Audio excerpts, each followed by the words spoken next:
من امهاتنا عندها طريقه معينه وهي بتقفل مكالمه التليفون. دي الام اللي بتبقى خايفه على الرصيد فبتقفل السكه بسرعه. ايوه يا احمد، هات علبه لبن وانت جاي. سلام. الحمد لله. ودي بقى الام اللي بتشتم وبتكون ناسيه تقفل الخط. مع السلامه يا حبيبتي. ده انت واحده لكاكه وبتاعت حوارات. ها؟ لا، ده انا بقول لليلي مع السلامه انت بقى. اما دي بقى الام اللي في دنيا تانية. بس انا بقى قلت لها عيب، ما يصحش، ده مهما كان برضو جوزك.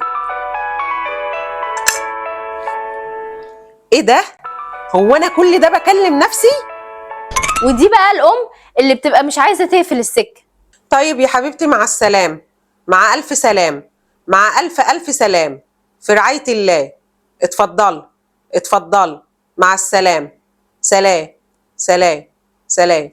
سلام. سلام. سلام. سلام. سلام. سلام. سلام.